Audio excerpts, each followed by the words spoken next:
Crnogorski bez predrasuda. Piši kao što zboriš, a čitaj kako je napisano.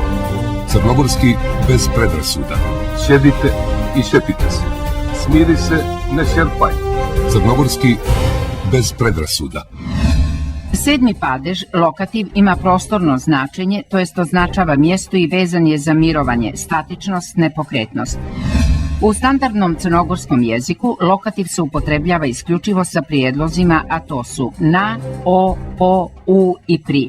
Nekad se i lokativ mogao samostalno upotrebljavati, uglavnom u vremenskom značenju, o čemu svjedoče današnji vremenski prilozi, ljeti, zimi, lani, koji su porijeklom bezprijedloški oblici lokativa.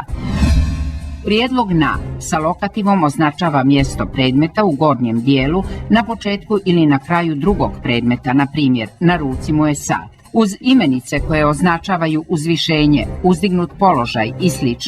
Ili uz imenice koje označavaju ustanove, prijedlog na alterira sa prijedlogom u, na primjer, živi na selu, ali u gradu, stanuje na starom aerodromu, ali u Podgorici. Lokativ sa prijedlogom o može da označava vrijeme, na primjer doći ću o Božiću.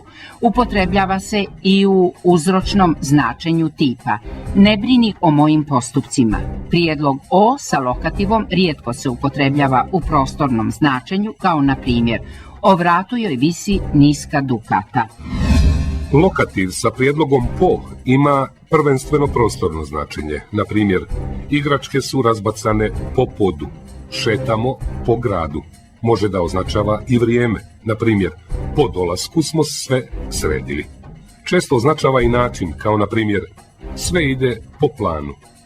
Ili sredstvo. Poslali smo poruku po njoj. Lokativ sa prijedlogom pri označava predmet ili radnju u neposrednoj blizini drugog predmeta. Na primjer, živjeli su pri moru. Označava i vrijeme, kao na primjer, upravo su bili pri ručku. Može da ima i uslovno značenje. To se može postići samo pri temperaturi od 50 stepeni. Česta je i upotreba prijedloga pri u socijativnom značenju uz nijansu prisvojnosti. Ostali su pri svome mišljenju. Lokativ sa prijedlogom u primarno se odnosi na prostor. Na primjer, danas sam bio u parku. Pošto se na našim prostorima često dešava da ljudi pogrešno upotrebljavaju lokativ i ne razlikuju ga od akuzativa, važno je napomenuti. Akuzativ znači pravac, lokativ znači mirovanje. Tako će biti lakše razlikovati što znači Crna Gora učlanit će se u Europsku uniju, a što Crna Gora je u Europskoj uniji. Crnogorski bez predrasuda. Sedmi padež, lokativ, označava mjesto i vezan je za mirovanje, statičnost, nepokretnost. U standardnom crnogorskom jeziku lokativ se upotrebljava isključivo sa prijedlozima, a to su na, o, po, u i pri. Prijedlog na sa lokativom označava mjesto predmeta u gornjem dijelu, na početku ili na kraju drugog predmeta.